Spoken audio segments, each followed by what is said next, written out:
I'm Jennifer Bound. I'm on the FGEC. I'm one of those people you can ask questions of, although I hope I could answer them.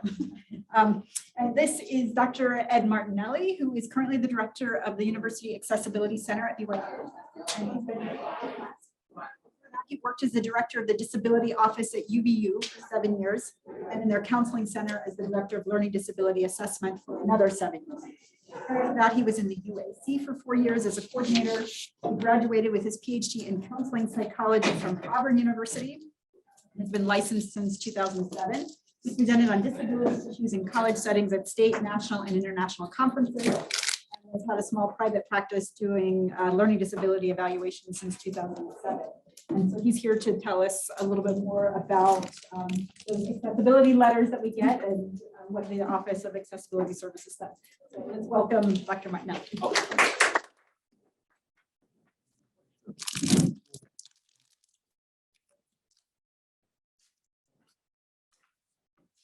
So get that thing to work. Is that up in here? Yes.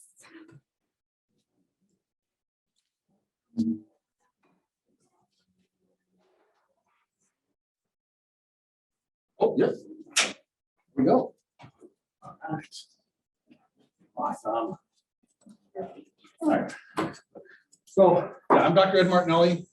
I've been here about 8 months, but I've been doing disability stuff forever.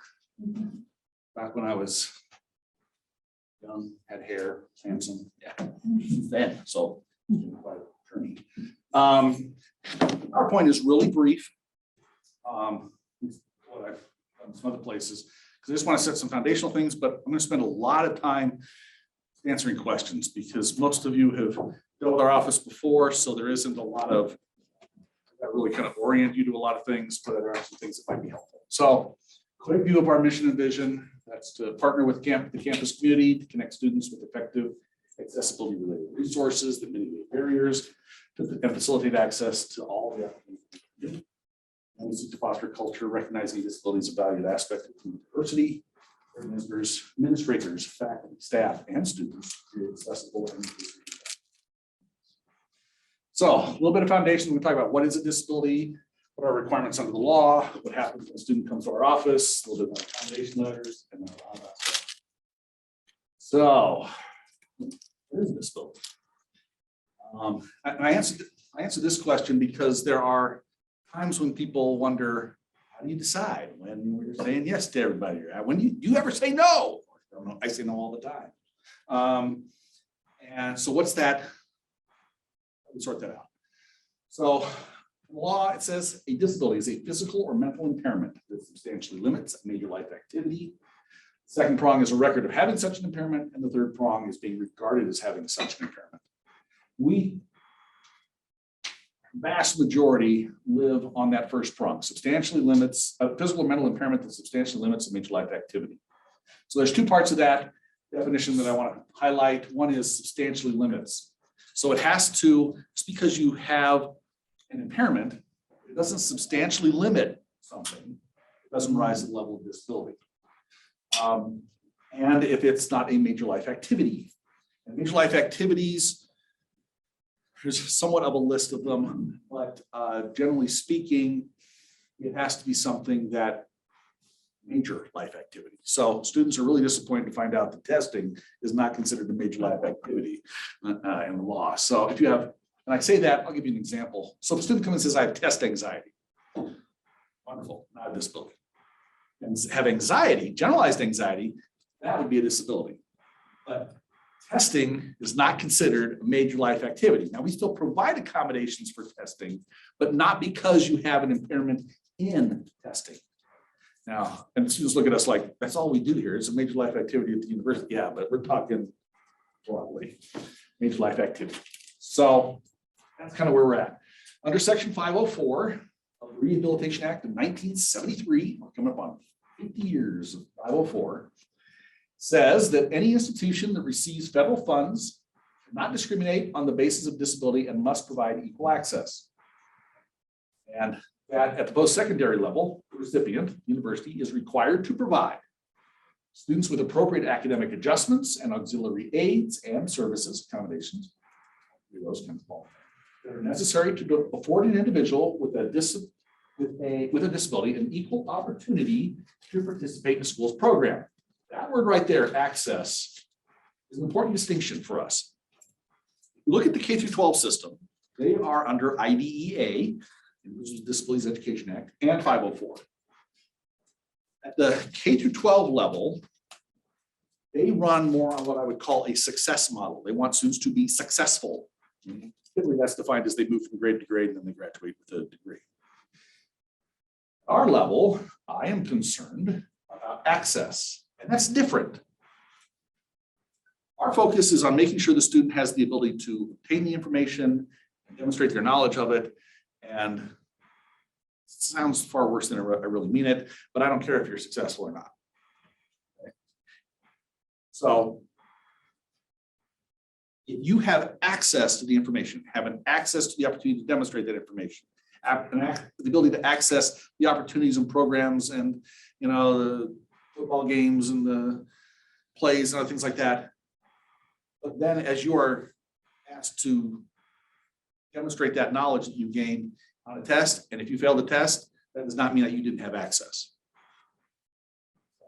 For us, that's a really important distinction. But it also sometimes highlights where students sometimes come in and have a little different feel because they went through the K through 12 system. It's all about success. They made a lot of different adjustments. They can do things in the K through 12 system that I wouldn't even dream of doing in the college level. So I've seen IEPs that come in. Johnny gets to retake the test until he passes. Well, that's not an accommodation. I've seen them, they only have to do half the homework. That's not going to be one of our accommodations because that's more success driven.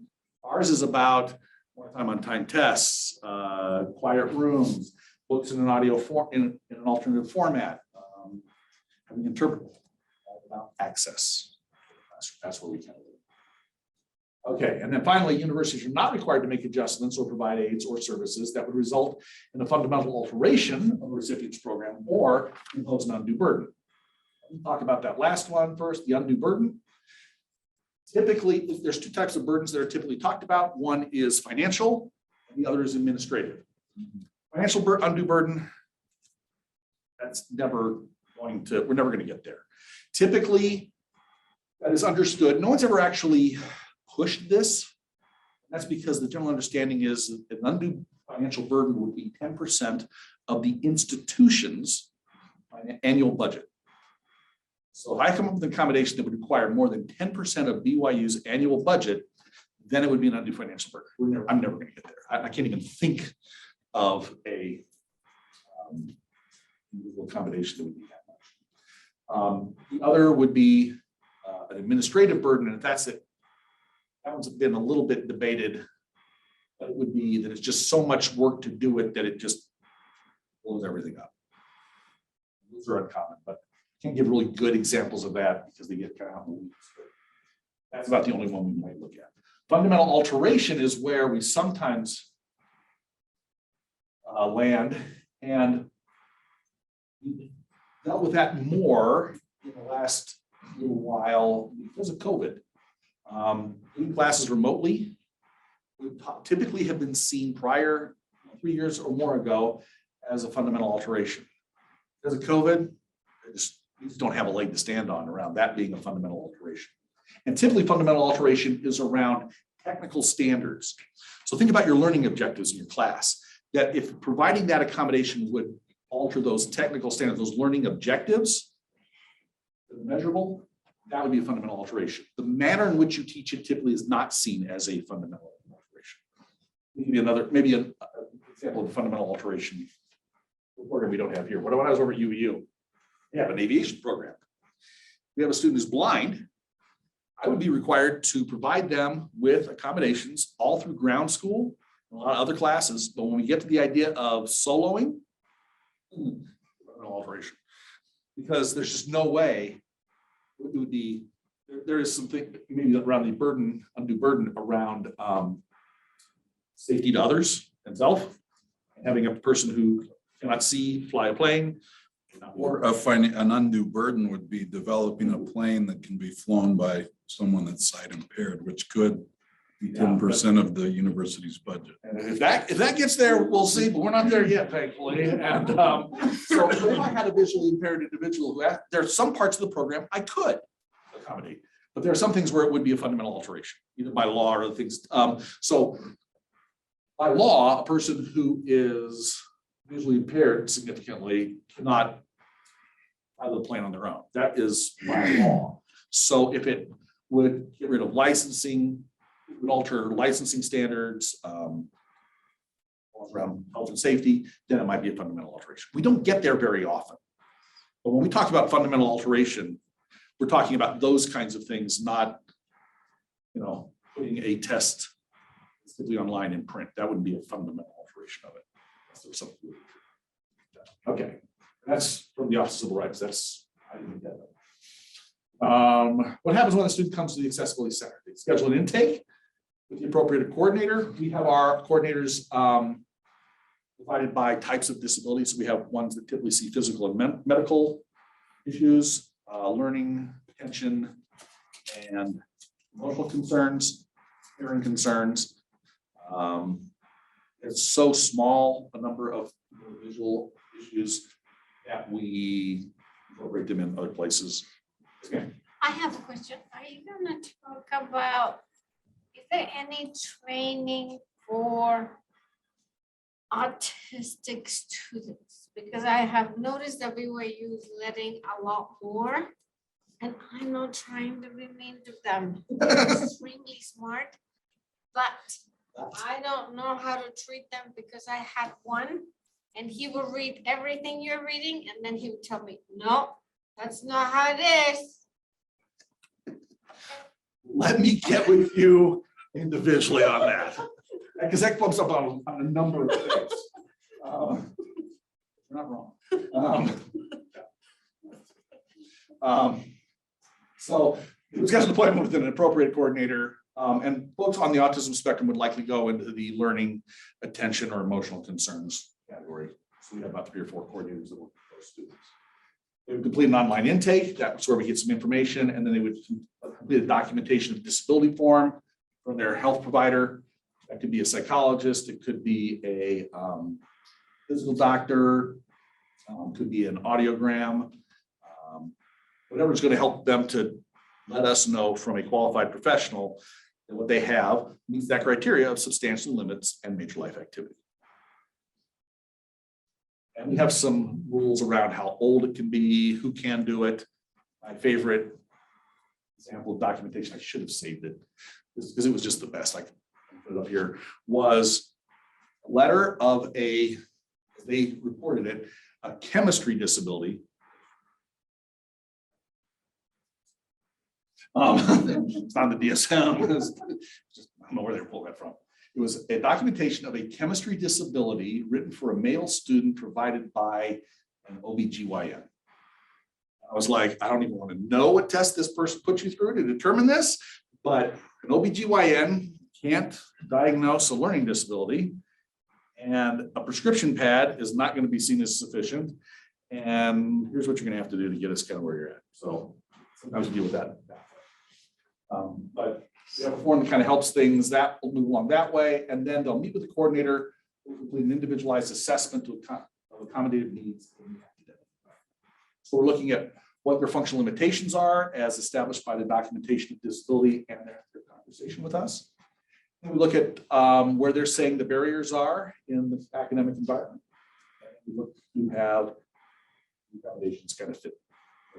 Now we have, most of our accommodations are pretty standard because they'll kind of hit these things, and after years and years of doing this, every once in a while I have to come up with something a little more individualized. But expectations of faculty. Well, let me stop here.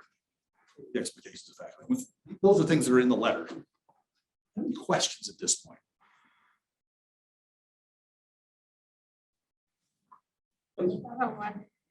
How do you send students to your department when they don't want to be helped, but you know they need help? And they know they need help. Yes, that's a great question, because let me tell you what we would suggest you not do. Okay?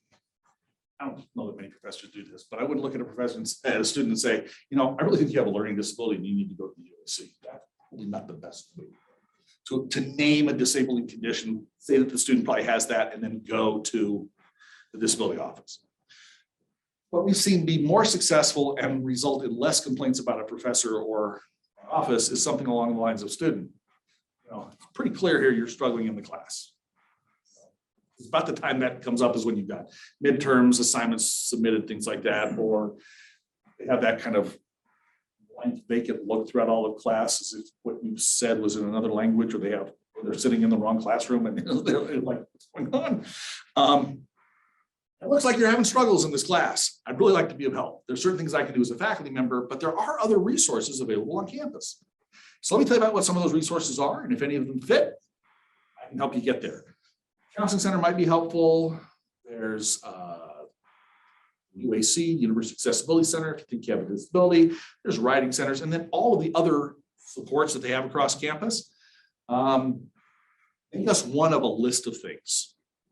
And let them know that going to us doesn't mean that they do. Sometimes our coordinators are just there to help a student sort out, are we the best place? Is there anything we can do? Or do we need them in other places on campus? That tends to work pretty well.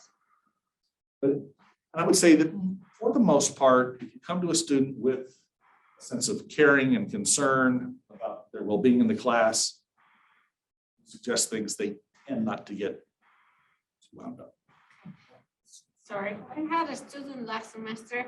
She knew she had anxiety. And you know, the first day I always said, can you look through the syllabus? Yeah. If you ever need help, there are the Yes. numbers and the website. Yeah. And she kept writing me emails throughout the semester. I have anxiety. I have anxiety. But I never got a letter from Right. anybody. So what I would say to that student if I was a professor, and I've taught adjunct, and when I was in the counseling center, I was teaching classes, I'd be like, I know what you're supposed to do. I can even tell you how this whole I can even tell you what's going to happen. So I would say to them, I hear what you're saying about anxiety, but what I really need to do, what I really need from you is a letter from the UAC to figure out where those limits are. Would you please go to them and do that? Without that, I am very limited about what I can do. Sometimes that, and if they continue to say, but what about, say, until I have the letter from the UAC, I am limited in what I can do. And we encourage faculty to kind of understand that we understand the faculty are kind of in an interesting middle spot. There are a number of things that you folks can do without our approval or our, blessing. There, professors do that all the time. Oh yeah, sure, I'll give you, yeah, you train another day. That's fine. I'll take it. Yeah. Professors do that all the time with assignments, tests, deadlines, things like that. We're not trying to get in the way of them being able to do that. But we also want to be helpful to professors when a student seems to ask, and they're always pushing that boundary, trying to find out where the line is where you're going to say no. And then our office can come sometimes be the place where we say, this is what you have to do. You don't have to do anything more than that. So depending on the student, depending on the class, depending on what they're asking for, sometimes we can act as a buffer that way. But we're also not trying to take away professors' our ability to work their class. They want to provide something more than what we've done. And I say that also because there are times when a student will come to us and say, hey, can we do this? And we're saying, actually, we can't. I'll give you a real specific example. Students will come in, say midterm, and say, I had problems with some things earlier on. I think some things were late. Can you tell the professor to open those back up? Accommodations, next slide, we'll have that right there. You are not required to provide accommodations retroactively.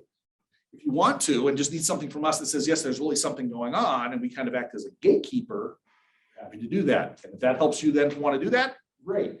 If no, you don't, and that's where you're at, and I no judgment either way, that would make it easy for you to say, I don't have to provide this accommodation retroactively. I'm going to choose to do that. I'm sorry. Here's what we can do moving forward. The other piece of that is, remember how I talked about access versus success? In short, students have a right to fail. And And sometimes they exercise that right fully, and we're kind of stunned, but, and they come to us like the week before finals saying, hey, what can I do in my class? And I'm like, well, you can always take it over.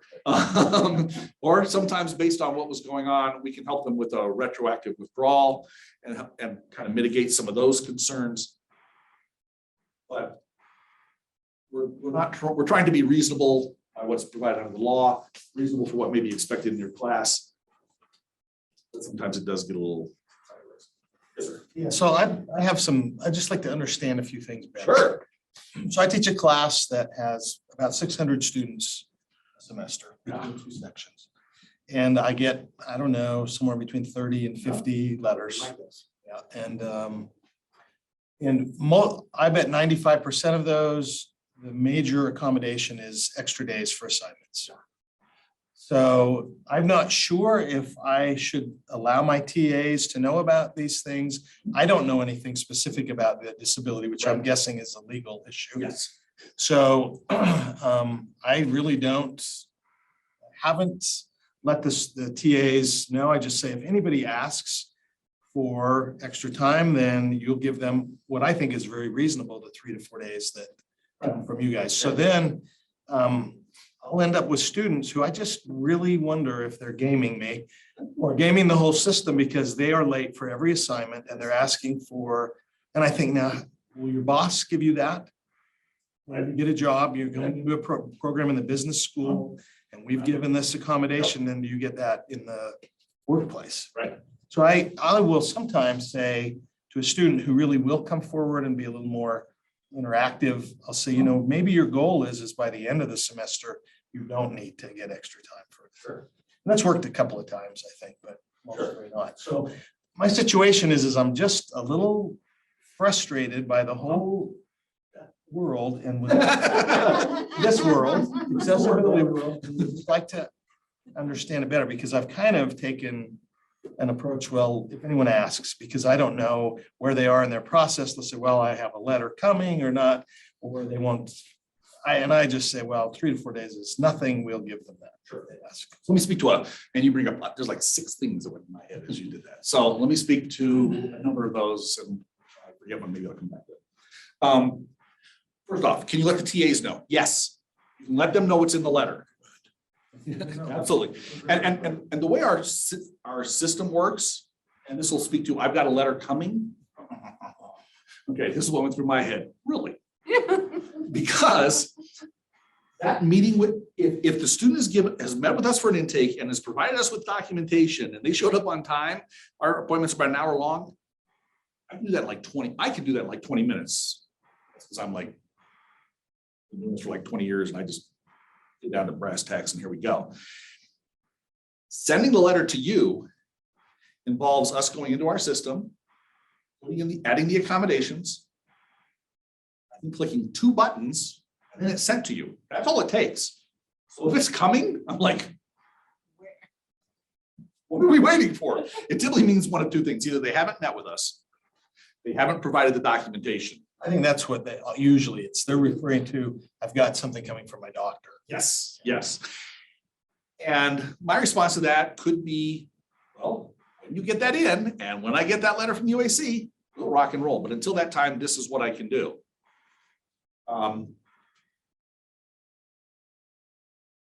It's always a little frustrating for me, because I've had students that I provided accommodations for, I've gotten phone calls from professors, and as a professor, it's coming, and they're telling me that on the first day, and then on the second to last day, and I'm like, it's been 16 weeks, 4 months, and I'm still waiting. And I know that it's not the disability office sitting on that for 4 months. I mean, it really doesn't take that long. And a student can get in with us, even in our most busy times, it's like 2 or 3 weeks. So it didn't contact us on the first week, and it's taken us 16 weeks to get to them. And if they already had the documentation submitted, we actually make that pretty easy, where they can send us an email and say, if my documentation is still good, these are my classes, could we generate those letters? Oh, boom. We set aside time, like, the last couple hours of the day, where we're just handling all those emails, sending those off, and answering questions from professors. So We can move on that pretty fast. Okay, so that's that piece. Let me speak for a moment about in the real world. I hear what you're saying, and I get it. The expectation from OCR is accommodate them for the setting they are in, which is the academic setting, and let the world of work take care of itself. And I would say I am of two minds about that, in that in some programs that are very specialized, it's very true. But at the same time, just because you have that degree does not necessarily mean you're going to go that direction. And you may find other kinds of things to do in that field that don't require what most other people would experience. So like I tested somebody, oh my gosh, this guy, I'll never forget it. It was a private client that I was doing an evaluation for because he wanted to go to med school. Typically my evaluations, I've been doing this for a lot of years, so I have a pretty good idea about how long this will take. Typically it takes about 10 hours of testing. It took us 17 because that guy moved at like turtle speed. I mean, there were turtles that looked like hares compared to him. I was just, man, you just don't move any faster than this. And I was like, you're going to med school. Promise me one thing, you will not work in the ER because I will bleed out before you, you know.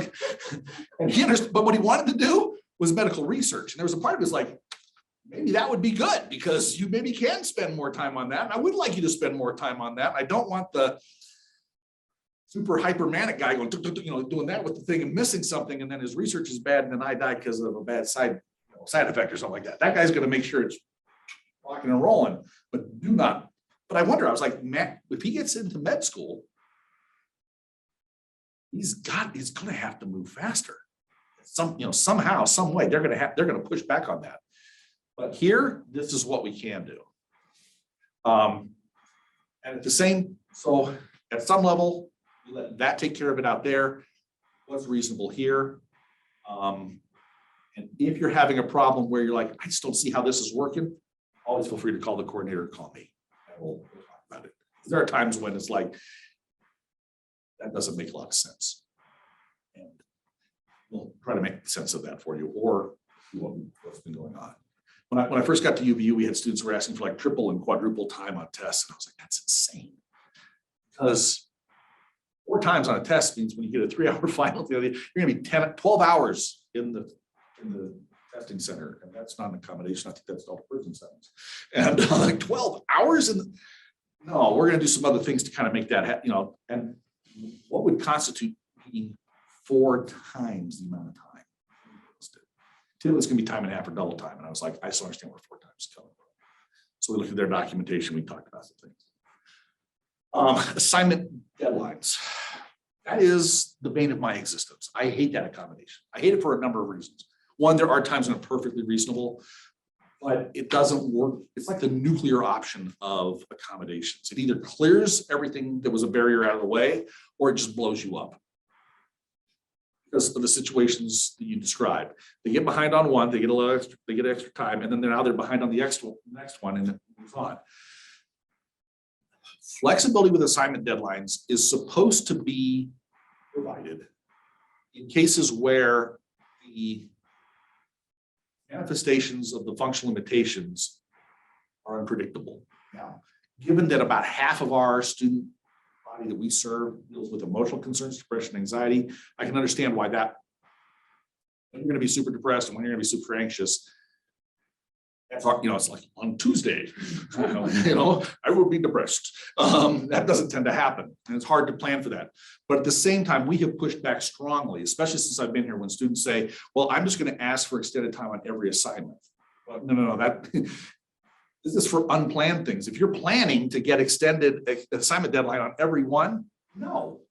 And it doesn't make sense to me, because if you're planning that every time, what do you do when you get to the last day of class? Because the accommodations don't go beyond that. So what you're doing is you're setting yourself up for a disaster at the end of the semester. Mhm. So we had that conversation. Well, and those students, we give them, they have a syllabus at the beginning of class. If they know they need extra time, then start working on it. Yes, earlier. and here's why. Because when we're providing access, what are we providing access to? And if it's an assignment, let's say you've got an assignment and you get a little out in the weeds. and I can give you examples of when this doesn't actually work sometimes, but if you give an assignment, a writing assignment, you've given them a week to do it, and you figure based on your years of teaching that this assignment will take someone, the typical student, maybe 4 hours. They're going to read an article, then let's just talk about simple reaction paper. They read the article, they write something up about it, and maybe integrate something that you did in the class with it. So I thought about this was bad, and you've got this outline, what they're supposed to do, and it's like a 2 or 3 page paper. It's gonna take like 4 hours if they're reading slow and they're writing slow. And you figure that's plenty of time. My question is, do they have access to that 4 hours in that given time frame? So if you're asking for that for a class that's late in the afternoon, and it's going to be due by midnight that night, maybe they don't have access to that 4 hours. I personally am not real excited about, well, they work. Work does not create the disabling condition, does not abrogate access. If you're talking 2 weeks, you're telling me that you couldn't find 4 to 6 to 8 hours, 12 hours, an entire week's worth of time. May not be able to go and see Top Gun Maverick with friends, have to do that. You still had access. Access to the academic environment isn't what happens after all other things have been taken into account. So the student, I'm sure, they'll write, hour that it's due. Well, I expected to do this afternoon, but then I had a panic attack or something like that. right. And my experience has been, both as a licensed psychologist and as a faculty member and as a disability person, that sometimes what ends up happening is they procrastinate. And then if we give them those 3 or 4 days, all they do is procrastinate 3 more days, and then they finally do it because they know it's the final time. To me, that is not access. That is not accommodation. But how we get that out there in a fair, equitable, reasonable way, where it's hard for us. And so when imagine what it would be like for our office to say, okay, for your student, that doesn't work, but for your student, it does. And for yours, it's kind of somewhere in between. Oh my gosh, you'd all be going crazy that way. So we kind of said, okay, this is the standard, about 3 to 4 days. Let's work that out, see what we can do. Do that to kind of make it easier on us, easier on you, easier on the student, because it's a little more standardized that way. So in the past, or so far, I've read these letters as sort of the first step into giving accommodations to students. And I've read them as, now it's up to the student to contact you to start talking about what, right? They have permission to contact, we can start it. But 90% of them never contact. Right. And so I feel like, is this part of their disability? They can't contact the professor, they're depressed, they're whatever's going on. And I feel like I'm not their father. I'm there to now, okay, it's official. Come on. Yep. Come on, let's do something about it. But we don't. Great point. So that's why this word here encourages you and the student to collaboratively create a plan. But under 504 OCR decision and all this crazy stuff that I have to read, the student is required to let the university know that they have a disability. That's one of the functions of my office. And then our office functions as a kind of clearinghouse, gatekeeper, to make sure that the last thing you guys want to do is be looking at a bunch of documentation, trying to sort out what's reasonable. We wouldn't want that. You wouldn't want that. Student wouldn't want that. That would just be bedlam. That is when they have contacted us, submitted their documentation, and we send out those letters, they have met their obligation. They are not required to do anything more to receive accommodations. We encourage them to have a conversation with the professor because we think it works better that way. It allows you to know kind of, because sometimes there'll be things in the letter and you're like, but I don't even do that in my class. So what do I do with that? Well, probably speaking, you don't have to provide an accommodation for which nothing in your class bumps up against it. So if you have unlimited time on your tests. Everybody does use math, but unlimited 1.5 is still unlimited. So you're good. But encourage them to talk to you about it and work out something. Where we do get concerned is And you don't have to do something retroactively. But we also get concerned that sometimes professors want to change the accommodation in a conversation with the student. Where we get worried that way is professors hold a certain level of power. And in a conversation with a person who has a lot high level of power and a student typically sees themselves as having low power, you'll say, well, why don't we do this? And they're like, no, actually, I really need what the disability office put, but I'll just say yes, because I don't want to create a problem here. So that's why it says don't attempt to restrict or deny. Because sometimes we can say, oh, I see what's going on. Yeah, let me see what I can do. I'll give you an example kind of related to yours. If you got a group project, one of the students has lots to do with assignment deadlines or time and a half on something, and nobody else in the group does, it doesn't, it's not like, yeah, let's get the guy with the disability because he's going to give us more time. No, no, no. You then have to get it done when the group has to have it done. You can't put all those other folks at jeopardy or somehow bring them into this idea of coexisting. So yeah, but feel free to contact with us first, but they are not under obligation to talk to you more or to notify you each and every time they need it. But talking with them can be helpful. Now, say something about what I just said there because I'm in trouble. Notifying you each and every time they need it on something like time and a half on time tests. On an assignment deadline, yes, they need to let you know each and every time they're going to need that because the hope is they won't. But if they do, and let me also say that, like with assignment deadlines, most professors, I understand, I used to do this too. Assignment is due by midnight on Thursday, or Saturday night. Okay, and they'll email you at 11:57. I need more time. They're within their rights to do that. There are two things that change. One, you can make it when you're awake, because we are not expecting you to be awake at that deadline, waiting for students to hit that, and then say, okay, yes, you can. You have till Tuesday. It also doesn't mean that because they let you know on Saturday at midnight, and you're not going to be back in the office till Monday at 8, that the clock hasn't started yet. So if a student were to email you on Saturday at midnight, this is why we'd like to have you talk to you, because you can explain this to them. Say, okay, you emailed me at midnight, so that means you get 3 days. We're good with 3 days. So that means you have Sunday, Monday, and I need it by Tuesday at midnight. It starts on Monday and you have till Thursday at midnight. Then they're play with that in a way that I'm not excited about. And we're happy to explain that to them as well. So, because if you're running into problems where a student seems to be misusing the accommodations, doesn't understand something, contact us. Contact that coordinator first. The reason I have you contact the coordinator first is that they know the student, and they know the disability, and they know the functional limitations. If you contact me first, oh my. Can you explain more about that group project, that if it's due on Friday at noon? the student due Friday at noon. accommodations, It's due at noon. Just do it now. Okay, It's a group project. Unless there's something really wonky, weird going on there. because I had a student who told me when I said, you can do your accommodations except for group work, he said, you're breaking the law. And then what I would say to that is, you know what, that's a great concern. So why don't we contact your coordinator and sort that out? Okay. Okay, And good. get the coordinator to sort it out.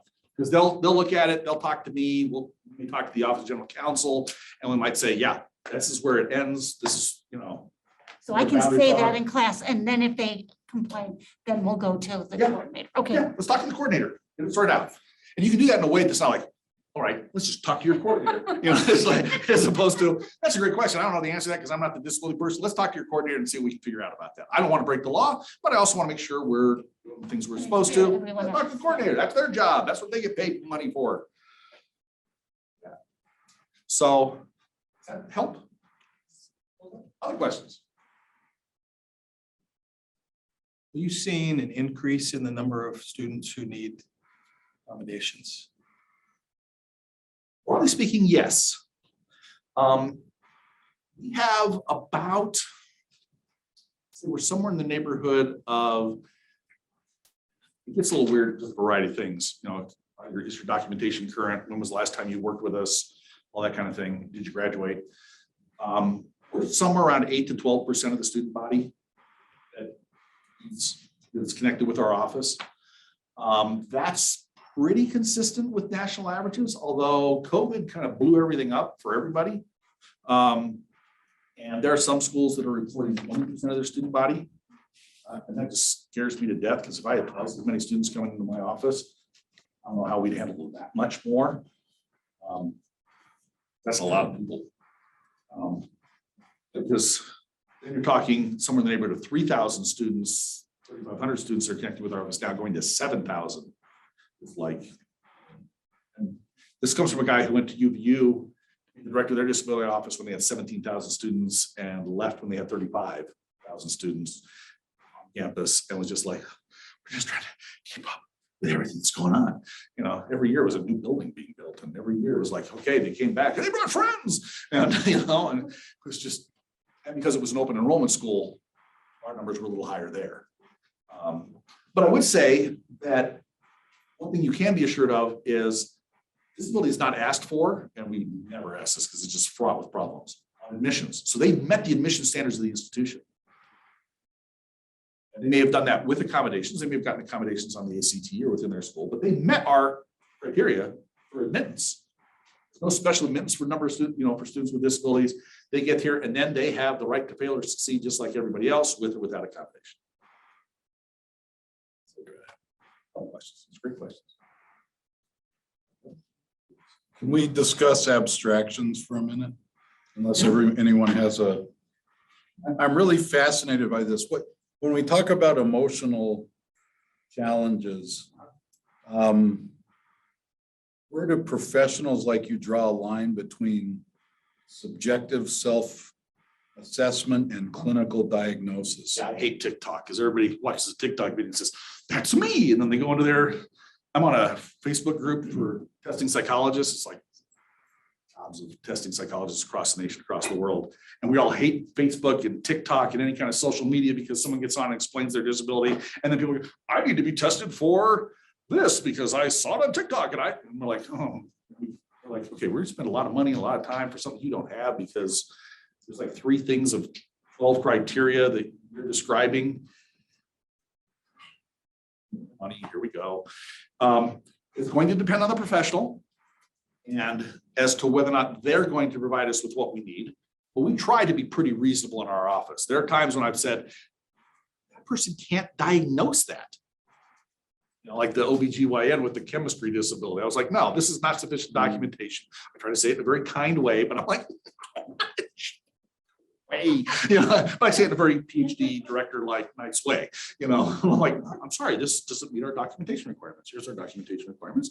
Please get that done, and we'll be happy to review your documentation. And my mind going, who is this person? Your next door neighbor, and they decide to see if a prescription pad would work. No, I would say that our documentation requirements are a little more middle of the road to conservative in our standard.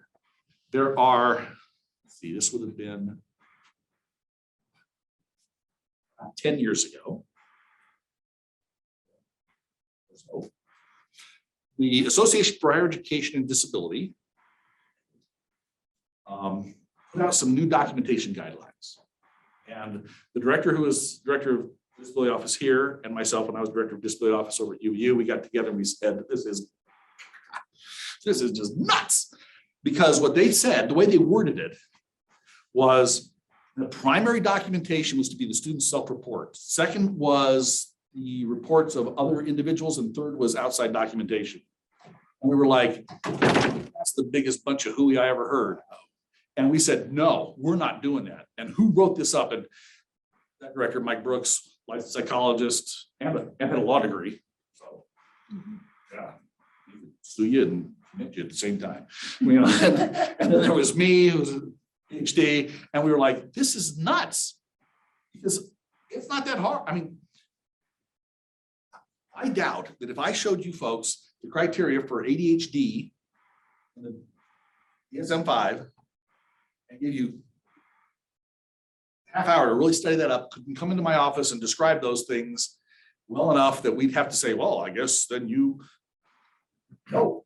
I want an evaluation like the one I'm going to do, which is going to give you objective measures, subjective measures, other folks, and we're going to spend about 4 or 5 hours doing that. And if you've got a learning disability, I don't want to hear about, well, I struggled with reading in K through 12. Were you ever in resource? No. With this, no. I want to see on standardized tests that you have a reading disorder.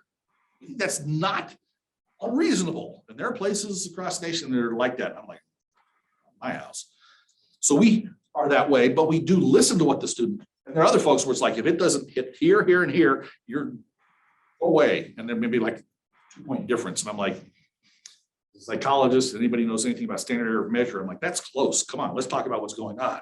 So we'll have a much more, in my mind, reasonable, student-friendly, and professional-friendly model.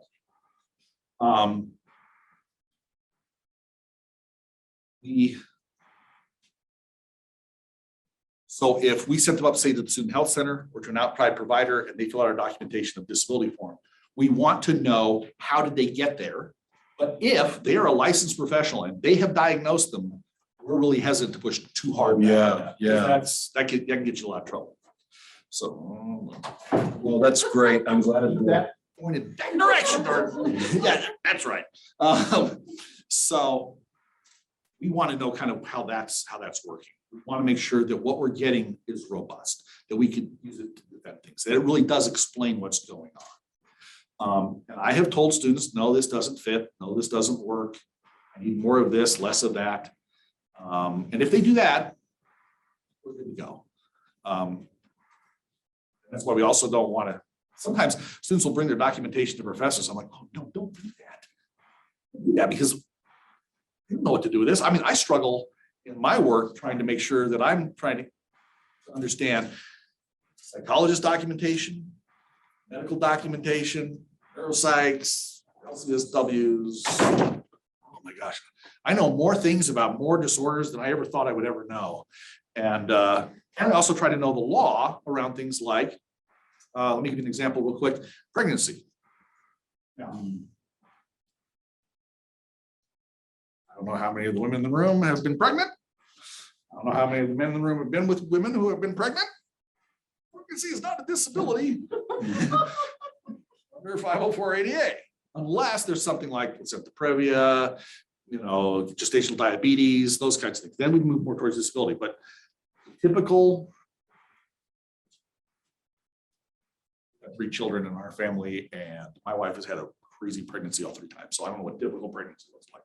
But your typical run-of-the-mill pregnancy does not rise to the disability. Send them to Title IX. Title IX can look at some of those things, but it's not going to come from our office unless it fits those other things. There are other conditions, and coming back to how COVID has kind of played some games with things. Emotional concerns. COVID has made things really hard for a lot of folks. There's some folks who the remote learning was just like the best thing in the world for them. Folks with ADHD, it was like the worst thing in the world for them because it was hard enough to pay attention in class and that little screen and all this other stuff and all this external stimuli. It was really hard. It wasn't the best for them. We try to find out where those things are at. We try to I have a sense of humor around these things, sometimes a little dark, sometimes people think it's a little inappropriate. It's just because we deal with some hard stuff at times. And we also deal with some things in our office where we know some things about students. Back 20 years ago when I was here, and I had a student who had these random tumors that would show up in the body. Just random.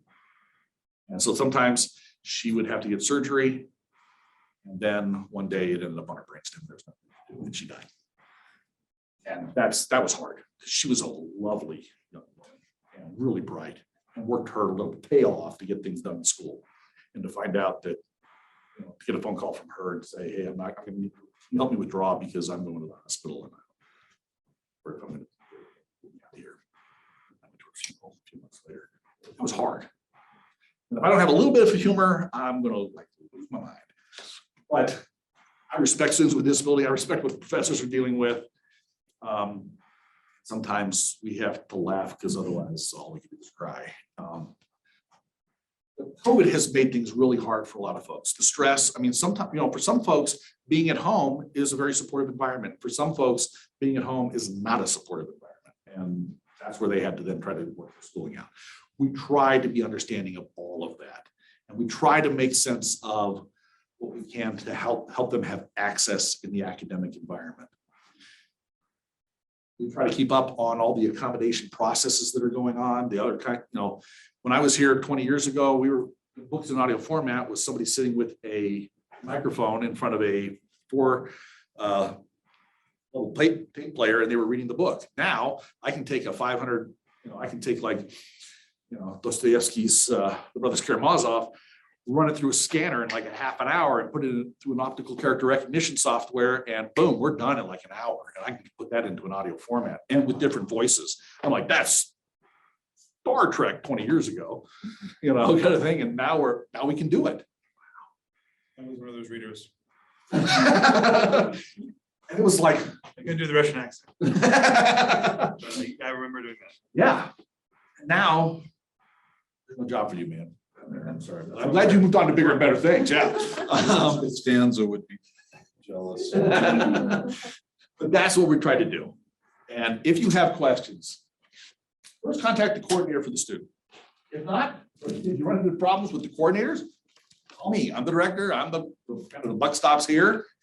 That is my direct line. That's not to the front desk. That is in my office number. And I answer them if I'm not doing something else or in a meeting or something like that. If I'm there, I will answer it. I will talk to you about it. And they send you back to the coordinator if it's about a specific student, but I will do the best I can because that's what I think is my job. I'll even give you my card. I think it has that same number. Oh, it has the front desk. Well, I was smart when I did that, wasn't I? Cross it out. Feel free to take that other number down and call me. I'm more than happy to. And same thing with your colleagues. My hope is it's the face of the institution, of the office, coming here. You kind of know what you're up, who you're dealing with, what happened, and we'll work through it. Thank Thank you for you. your time, your attention. Any questions?